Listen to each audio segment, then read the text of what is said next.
And now, Detailing Success and PNS Double Black present the Renny Doyle Podcast, a podcast for blue-collar entrepreneurs. Hosted by the detailer of Air Force One and founder of both Detailing Success and the Detail Mafia, Renny Doyle. Good morning, guys. There you are. What's up, man? Not much. You know, it's another week. It's been cold. I think it's going to be colder where I'm going later today. Come on. And yeah, Oscar's here. You know, you guys that are near the water, you know, dude, man, it's like, you know, it's below 70. It's like 69 degrees and it's cold, Hey. you know. Hey, I think the high yesterday was 59. Yeah. Hey, check your text message when you get a chance. You know, so we had Diane and I took off. We did a little mini trip and went over to Vegas to a equestrian event in Vegas last week. And it's kind of proof. I always tell people, you know, people think about, and we got a class in this week. So if I'm looking around, I'm looking at them. You know, we were real heavy in the jet business, right? The aircraft side of when we ran shops. And I always tell people that the two areas of detailing or society that you really want to jump down into heavy is boats, you know, because those guys are just nuts. They spend a lot more money, even, you know, especially ships, you know, these guys are big yachts and stuff like that. But then anything equestrian based. So we went to this event. Chris, you wouldn't, I couldn't, the crowds were, it's a smaller event. It's held at the convention center in Vegas. It's not as big, but it's all over town. And the amount of money being spread around is ridiculous. So if anybody wants a hint, jump into the freaking equestrian side of things. Cause I mean, it was insane. I mean, I just had no clue. I'd never been to an event like that, and the money being spent all over the place. It is. Yeah. Horses are not cheap. You know, I always tell Diane, I love my horse, but I should have bought an airplane. And I wouldn't trade him in now. Now there's a love affair, right? But it was great to get away with my wife, and it was fun to be around. But it opened my eyes to where there's more opportunities. So other than losing more weight, what'd you do this last weekend? I actually did lose a little bit more weight, a couple more pounds this week. Yeah. Let's see. This weekend, I went to a Cars and Coffee event at Porsche Santa Clarita. Mm-hmm. So out in the Valencia area. It's a Porsche dealership that's owned by Galpin. And what do you call it? It was a really cool event. They had some really gorgeous cars there that were on display in the lower level of their facility. And then, of course, they had customer cars and fan cars and stuff like that. They've almost got like a full-on museum in the lower level of their facility. Wow. And from the showroom, there is a glass floor in one section, and you look down, and I think it's a Porsche GT1 race car in the Marlboro colors, you know, the white and the red. Wow. That you see right through the glass, and you could stand on top of it. It was really, really kind of cool. Oh, that's cool. So, we should do that at the shop. Yeah, right. On a budget, we'll have to put a Hot Wheel underneath underneath a glass of water or something like that, you know. Oh, so. and speaking of Hot Wheels, I have a surprise later today regarding Hot Wheels too. Oh, cool. So I like that. I tried to go to another Cars and Coffee on Sunday, and when I say tried, I got halfway there, and the accelerator cable in the Baja Bug broke again. I've had that happen. You know what you do is you put one of your kids on the back cage and just have them pull the remaining cable and just, you know. So we get out. Okay, so I had a Baja, and if those didn't know it, you know, the back end, the front end's cut off, and it's fiberglass and exposed motor, right?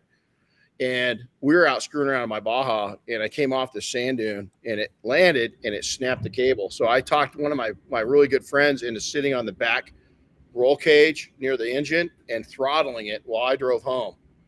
And I'm like, so we get back, and he's like, dude, I cannot believe that you would do that. And I said, well, I didn't do it. You did it. There's no way I would have sat back there and done that. You know, we're only going 10 miles an hour. And he did fall off a couple times, but it wasn't it wasn't a hard crash. It's just a soft crash. So this weekend, I was on a call last night. I get to go work with a guardian I hadn't worked with in about 5-6 years. It's pretty cool. Just a little project we're going to do. So that's kind of exciting. And then I'm going to go look at a vehicle, a secondary vehicle, fun vehicle on Saturday night.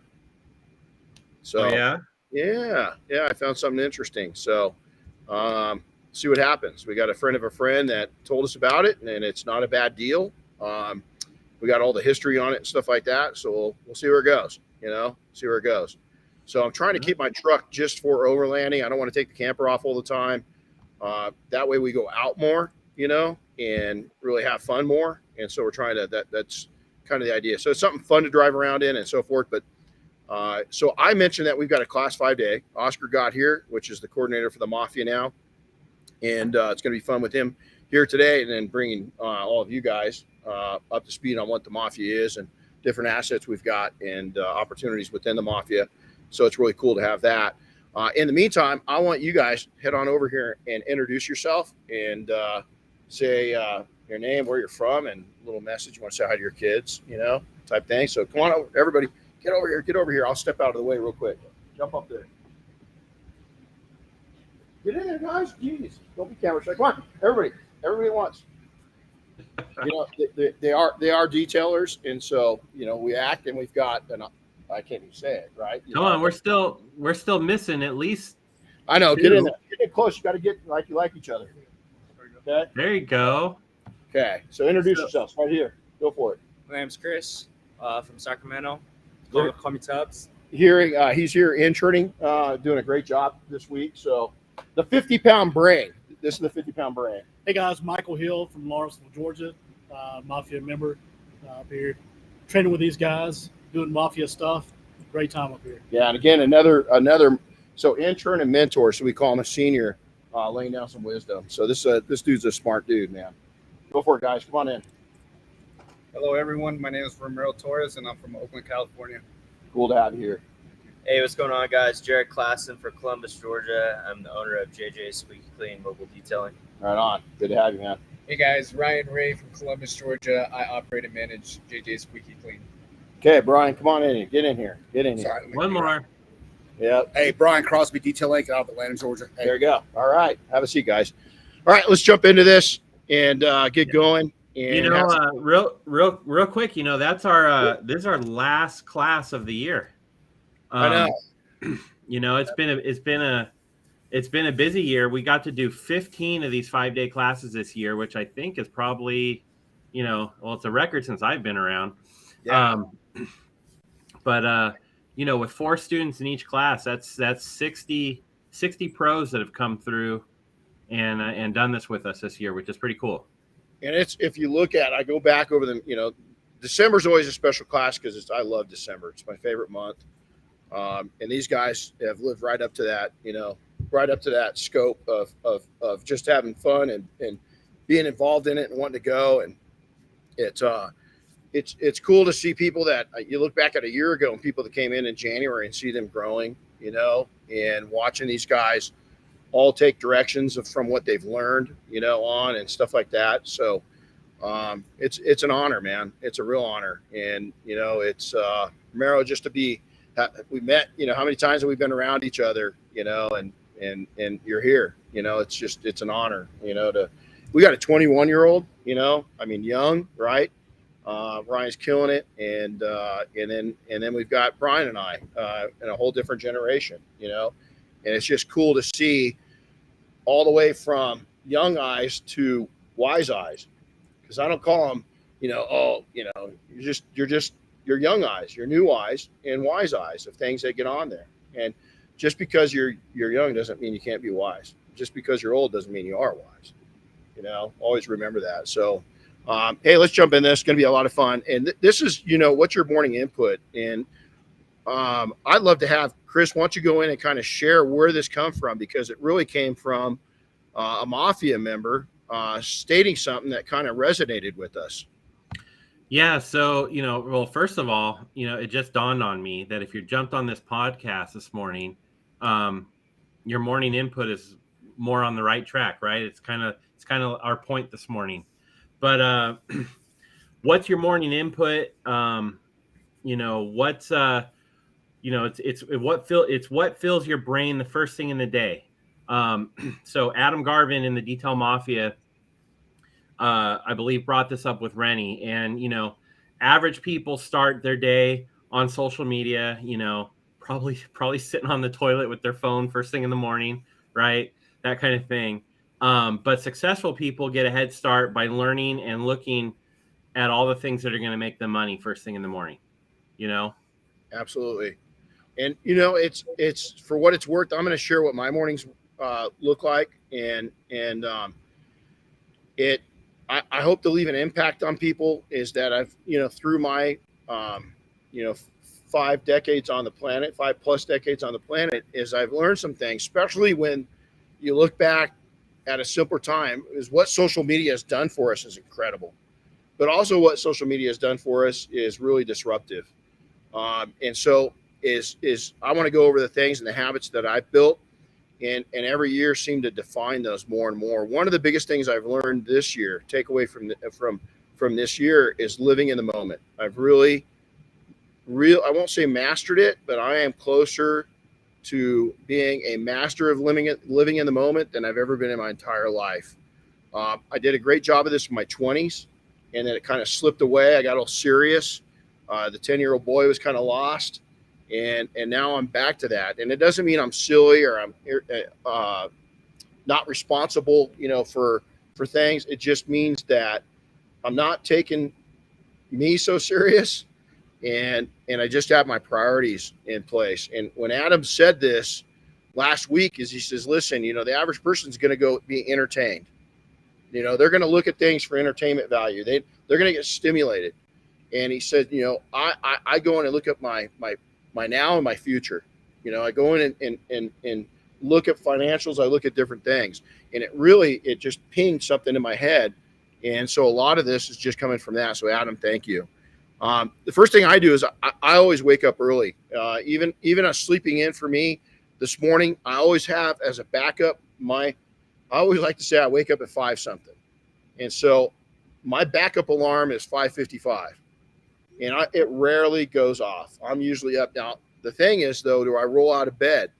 Is now that first 15 to 30 minutes, sometimes even 45 minutes, it's just quiet time. First off, I practice my faith a little bit during that time. I sit down and talk. Is that I don't turn my phone on. I don't reach for my phone other than to turn alarms off. One of the things, Glenn Stearns, who is the host of Undercover Billionaire. I did a very short 5-minute fame on that program. Glenn taught me something, is that his day is filled with alarms. He's got about 18 alarms set. And what his alarms do is it's notification of things he's got to do in business, but it's also a reminder of things. I saw one of them went off, and this guy's, a billionaire. And I saw one of them go off, and he's not hiding his phone at all. It comes right out. And I took and borrowed this from him, as it said, say something special to my wife. And so at that time, every day, he calls or texts or goes up to his wife. And I saw him immediately hit the little alarm. He goes, important business, be right back. He walked over, saw him grab his wife. He whispered something in her ear. She gave him a big hug, and he walked away. And I was like, holy shit. I mean, it's sad that you have to set an alarm. No. It's not that. It's a priority in his life, and he never wants to forget it. And so that's really something cool. I've got a lot of alarms. You guys will hear alarms going off all day, and I borrowed that from him. The next thing is that I ask myself, what am I excited about for the day ahead? So I spend my quiet time. I spend my time spiritually. I spend my time, I'm up. I haven't hit a snooze button in 30 years. I mean, I just haven't. I'm up. But I'm asking myself, okay, what's today? What's going to happen today? That I don't think about other stuff. I don't have and this is something that we borrowed from a gentleman that came to training 4 or 5 trainings ago. This guy was very modest in life, meaning that he didn't need a lot and he didn't want a lot. But he said something really impactful, and he's young. He's probably 30. And to me, that's young. To you, that's old.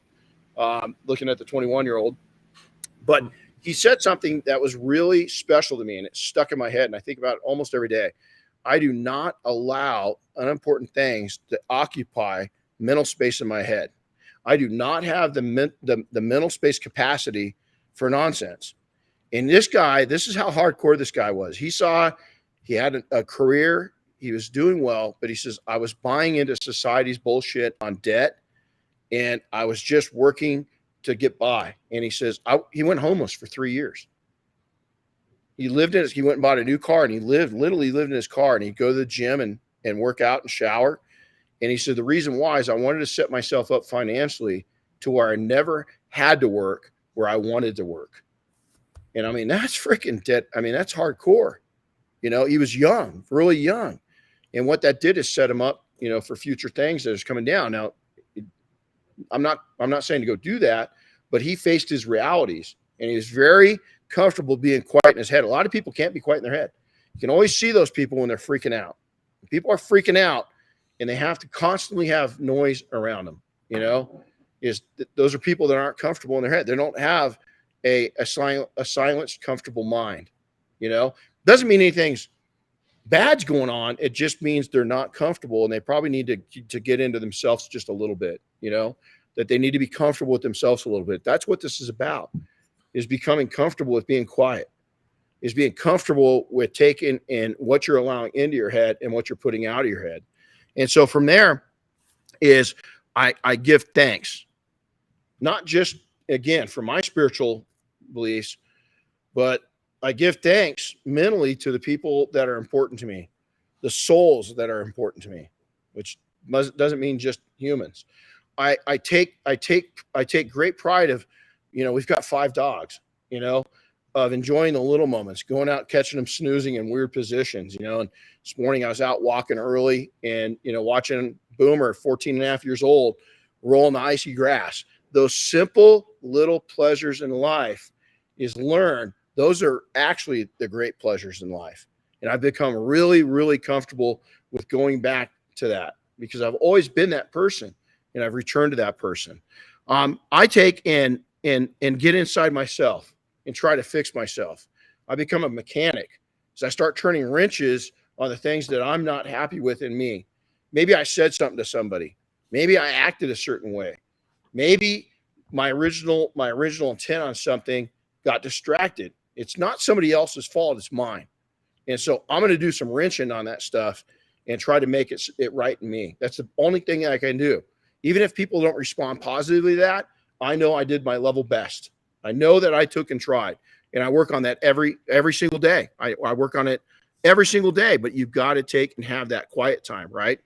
I tell my wife something special is you could go back through my text messages for the last, I don't know how many years. And there's hardly a day that, even if she's upset with me or if I'm upset at her, and I'll say something. What I've really learned, what Diane and I both really enjoy, is going back to a memory that reminds each other of how much we dig each other. You know, of going back, I can still vision the night I met my wife, the first time I laid eyes on her.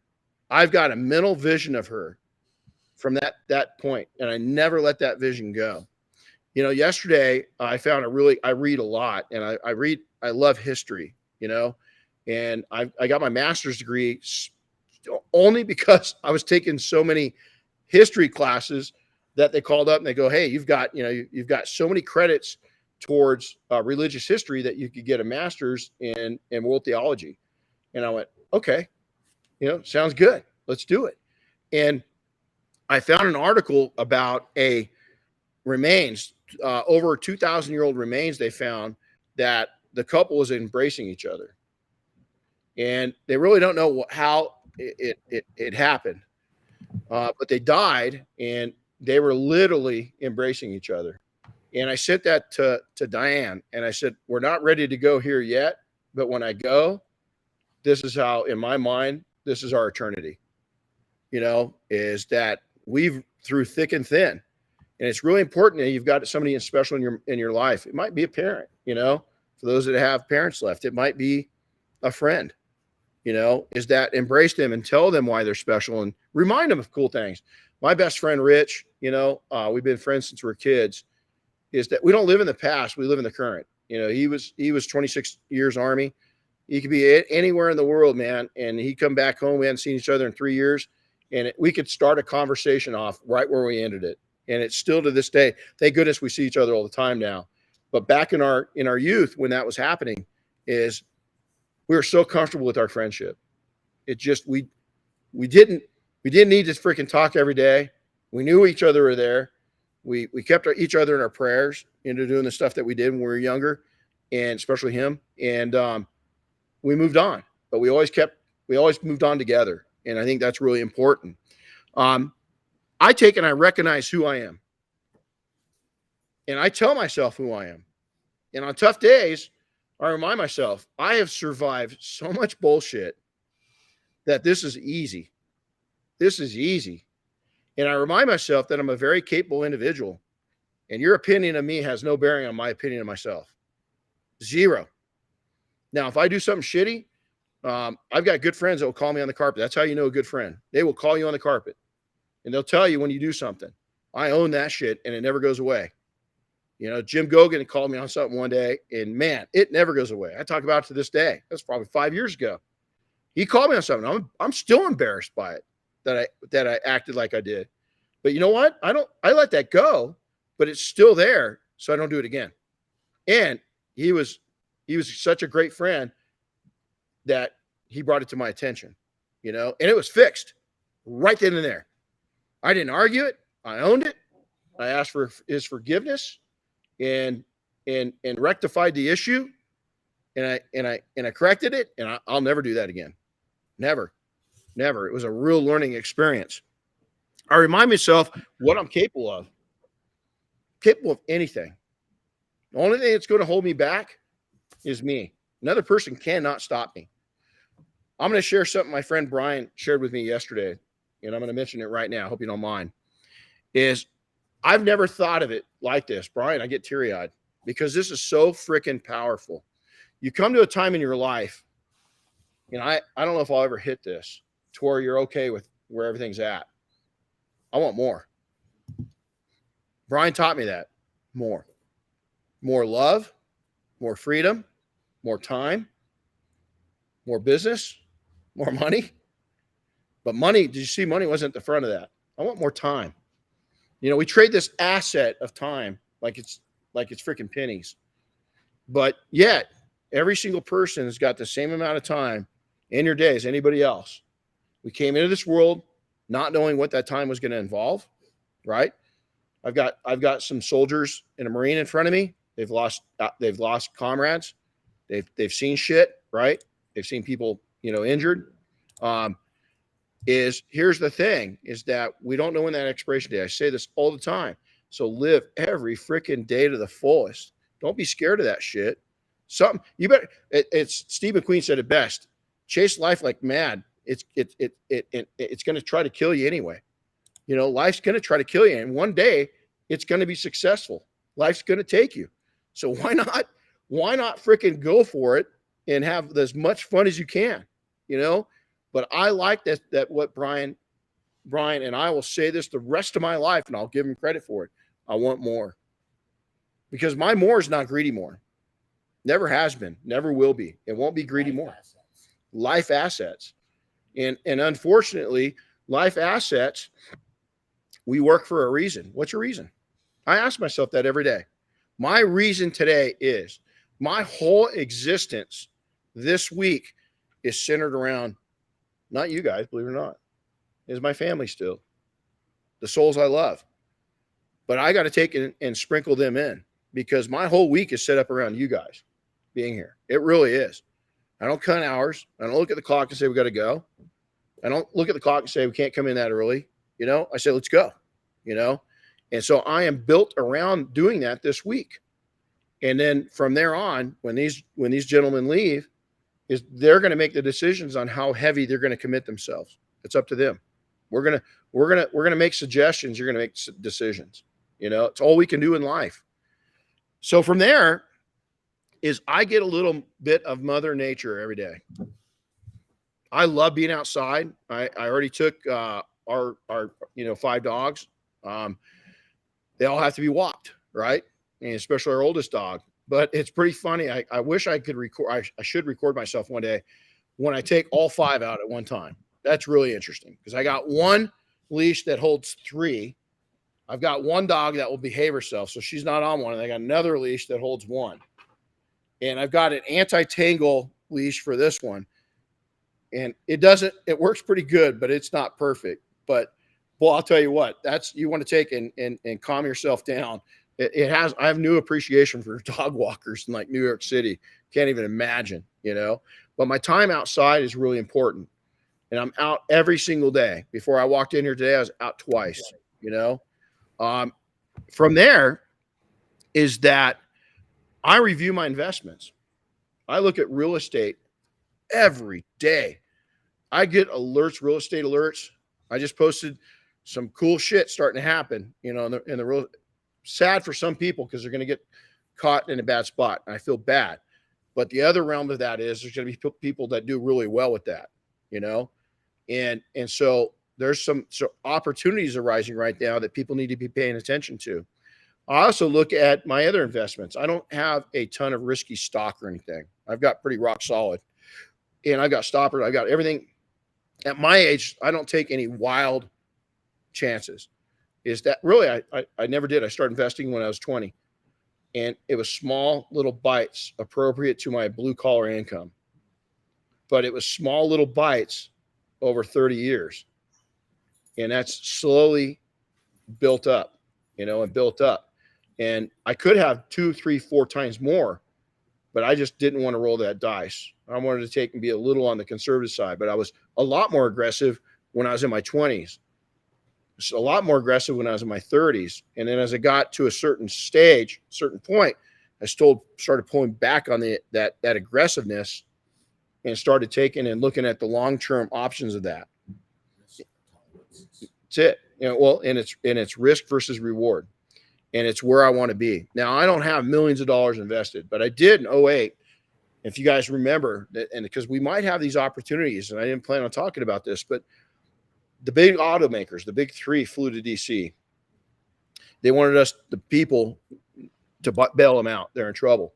And Ford stock went down to under $3 a share. It was 2 something a share. And I went home one night and I said, Diane, hey, I know things, we don't know where things are going right now, but this is an opportunity to make some money over the long haul.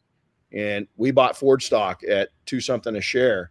And we've just watched it, slowly and surely, and it goes down and it comes up, and I've got things in place to protect us, but I haven't lost any money on that one. There's other things I wasn't looking at buying. I wish I would have. I didn't buy into Tesla right when it happened. I do have some really cool stuff right now I've bought into that's going up slowly that probably could really pop, and if it does, that changes our life. But if it doesn't, losing that doesn't change our life either. But, getting some inside information, listening to things, I listen to what really, really wealthy people say, and I take notes. And so I watch what these men and women are looking at, and every once in a while they slip. And they'll give a little nugget, and I go check that nugget out, and a couple of those we're doing okay with. We're going to do okay. And if it flips over, we're going to do really well with it. 3 to 4 mornings a week, I come out and I strength train. I heavy weight train. I put weight on my body. And my theory of always this is I want strong. My dentist calls me warthog because I've got such a massive amount of bone density left in me for my age. Is not only that, but you're going to have to do heavy lifting in life. So when I'm out here cranking it out, I've got a set number of sets I do, but I never do the same weight. I'm always throwing it around a little bit, right? Because that's what life's going to throw at us. It's going to throw different weights at you. It's going to throw different challenges. Is a loved one passes away or a loved one gets sick. We've had that. We've had the most diversified year. I've had an awesome year with some really, really big struggles. personal struggles, people getting sick, losing friends, just things like that.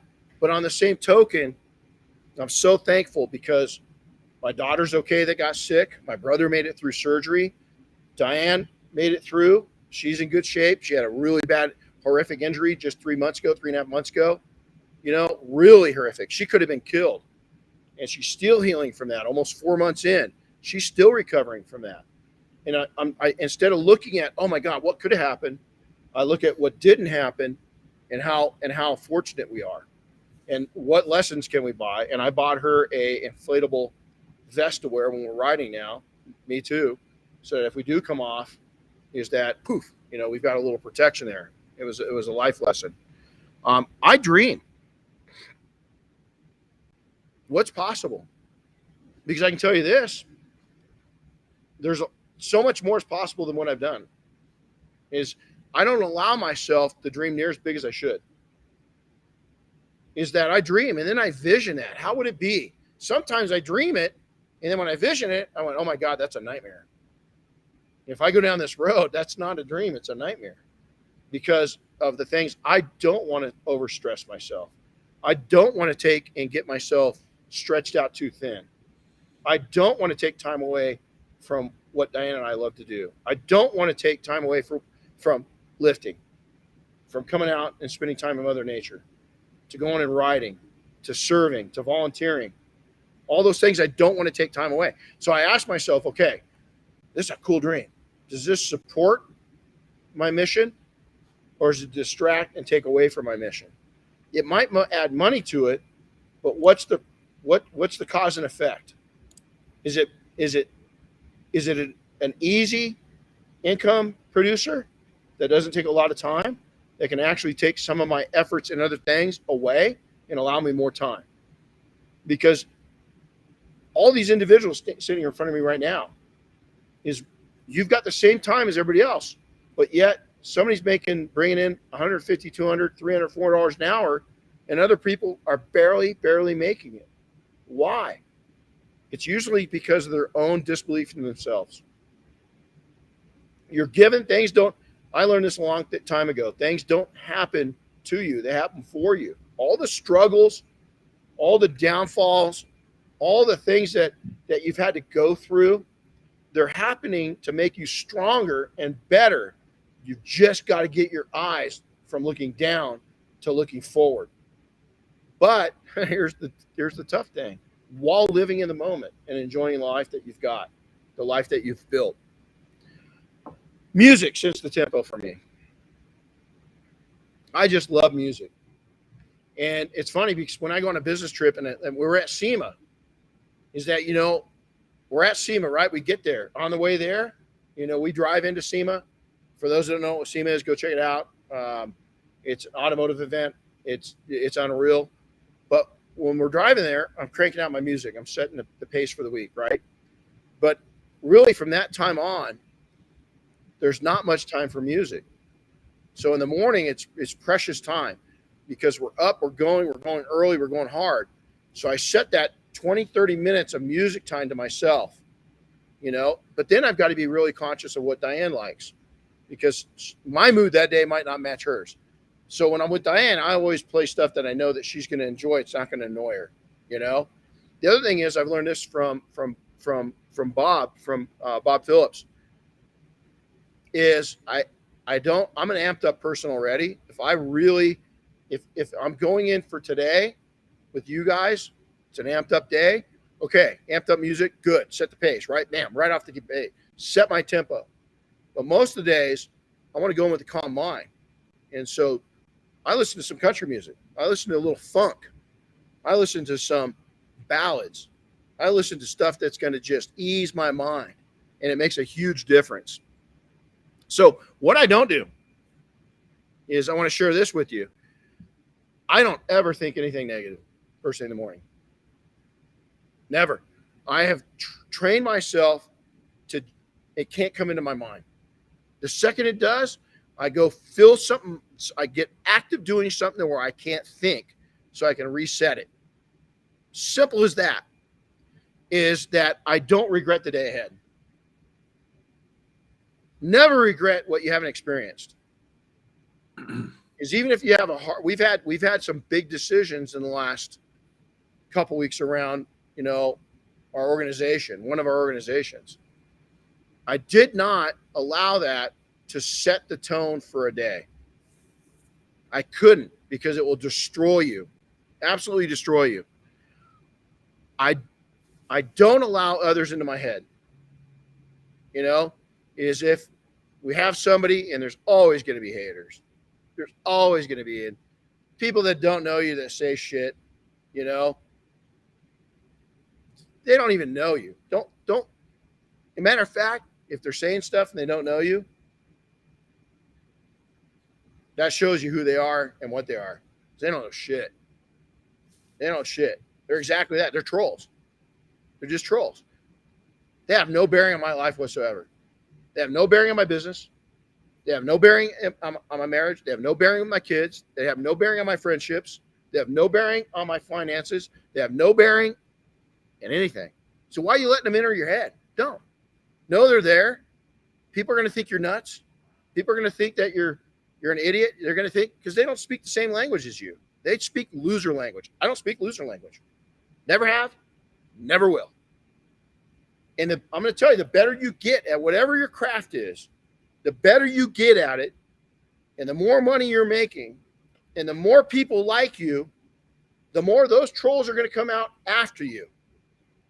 But remember this, it's a small, tiny percentage, and it's very small-brained individuals. Very small-brained individuals.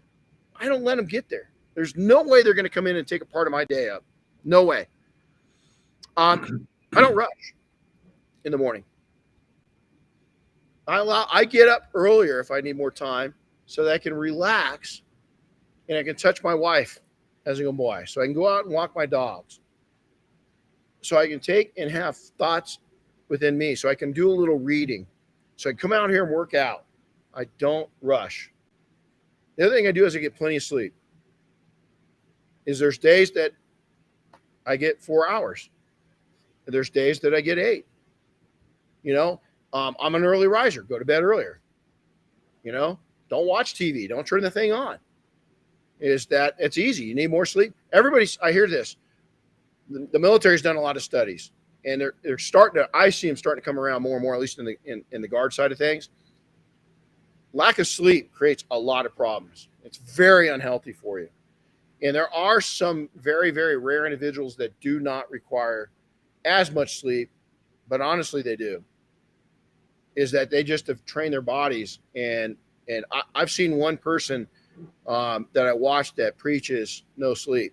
And he's not even as old as I am, and he's starting to show it. He's starting to look like shit. He's looking really, really beat up, and that's going to escalate as he gets older, and he's constantly preaching that. But I haven't heard him preaching it quite as much lately, and so I'm wondering if he's starting to figure out that that's damaged him, I don't get on social media. First thing in the morning, I haven't been on social media today. Probably won't be on there until this afternoon at some point. That doesn't set the tempo for my life. Social media is a tool. It used to be a fun thing, catch up on people, and it still is to a certain degree. But I would rather catch up in person than on social media. And so I know that's not popular, but I think we're kind of better off with a lot less social media in our life than we are. And I honestly post things now just to let people know I'm alive.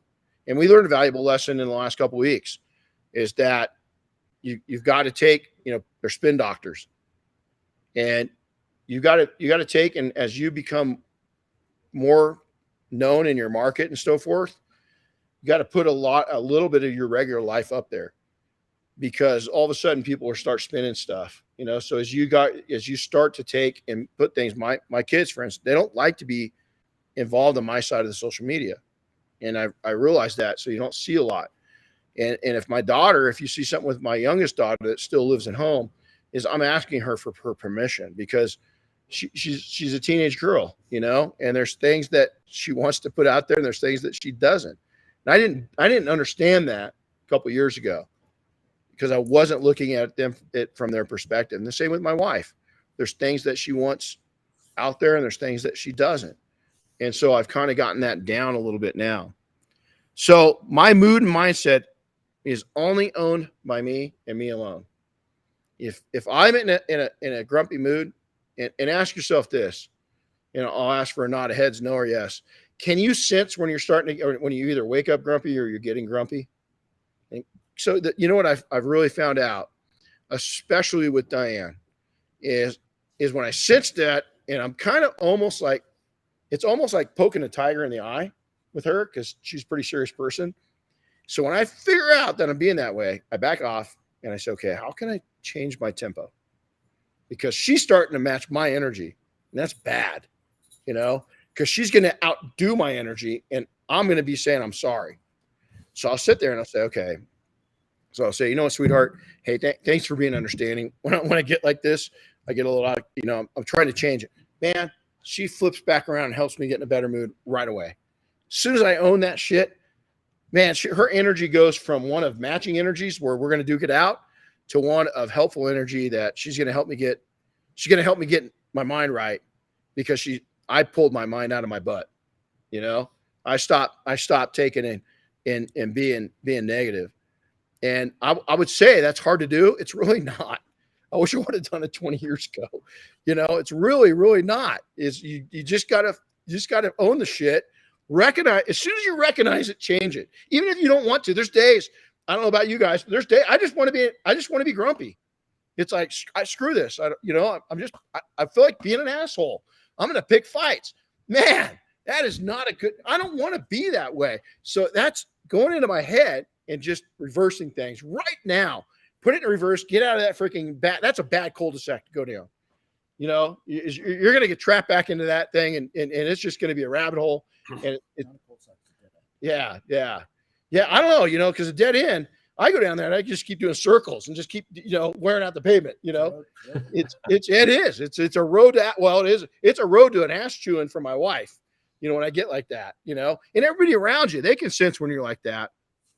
You got a couple things on your list here that I use as tools for, if I feel like I'm going to have a bad day, or if I woke up grumpy or whatever, if I just need to change my mindset, and it's the last two things on your list here. It's dog time is one of them. My dogs think they own the house and the bed. So every once in a while I need a break from them. But man, if I need a smile on my face, all I got to go do is visit my dogs, and they're guaranteed to do it every time. Amen. So, and then, and the other one is music. I'm a big music fan. I'm really into it. And right now I'm in the middle of ripping the hundreds and hundreds of CDs I have into high res audio onto my computer.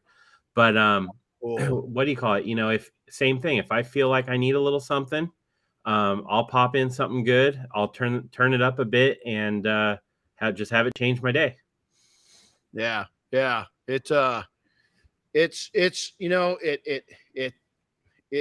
I'm glad you bring that point up, because things that make you smile. What I've also learned to do is things that make me smile is I record them, or I take a picture of them. And I literally have got a file on my phone that says mood, and it's videos and photos that when I feel that mood coming on, I go over to that file, I start browsing through the videos and photos. And if that doesn't change my attitude right now, I don't know what will. And a lot of it is Diane and really cool pictures of my kids, really cool videos and pictures of our dogs and horses, really cool pictures of McKinley, which was my dog back. We got him he was born in 97. He was something else. So I'll go through and I'll find that mood folder and I'll look through that. It's just a reminder of, come on, man, life's pretty damn good. Life's pretty good.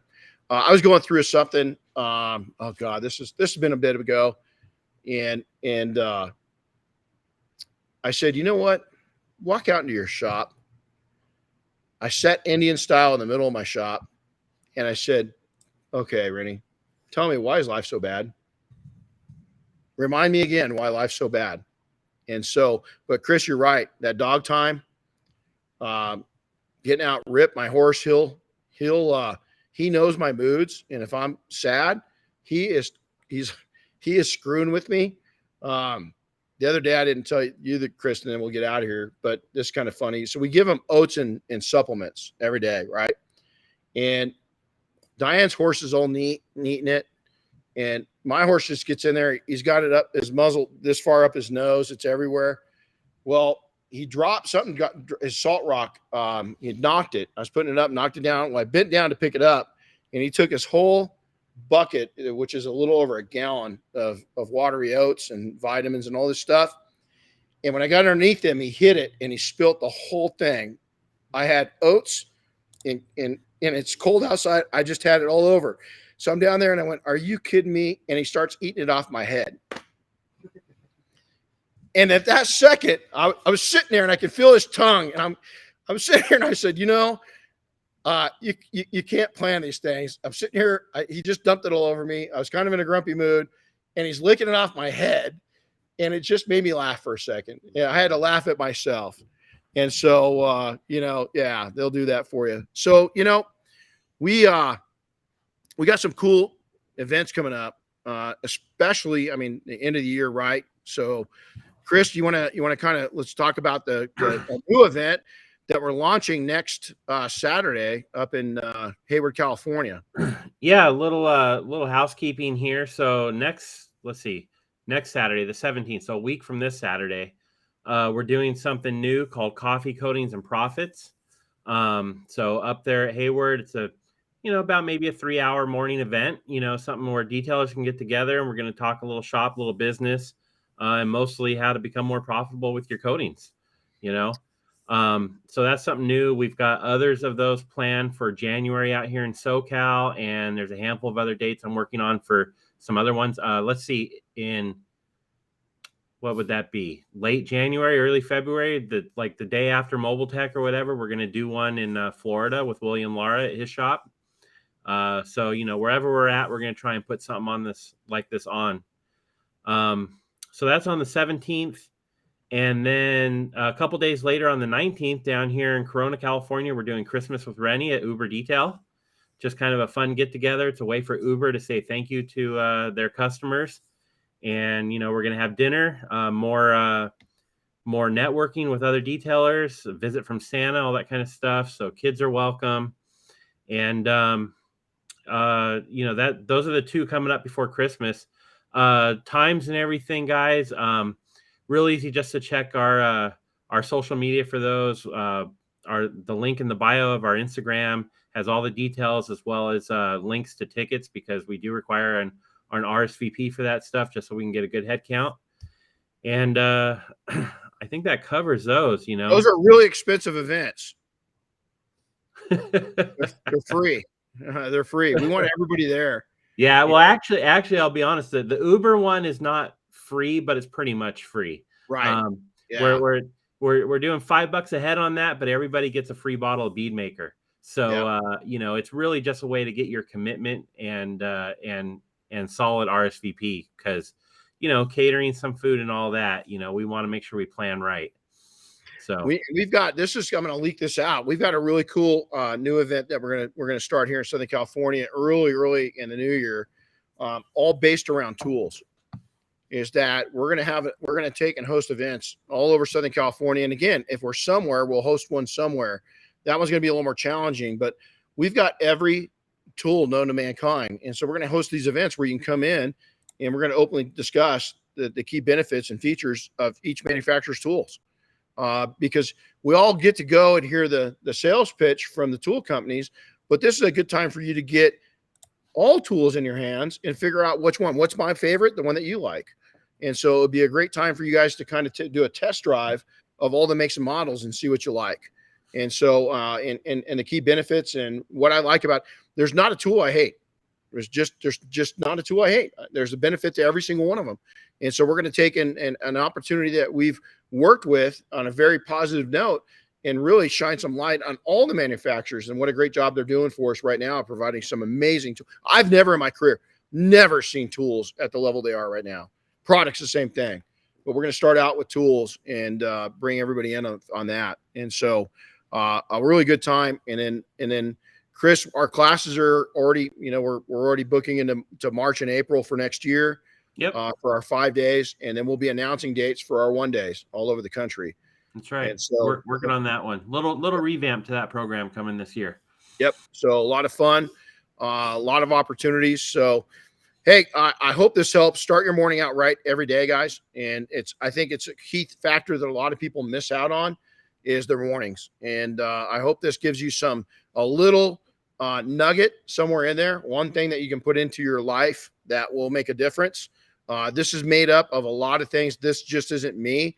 I've borrowed most of this from other people that I really admire and have put it to action in my life. And I hope that you guys can do the same thing.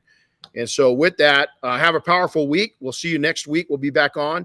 We're going to start announcing these things a little more in advance. Is that with Oscar coming on, it's freed up some time for both Chris and I.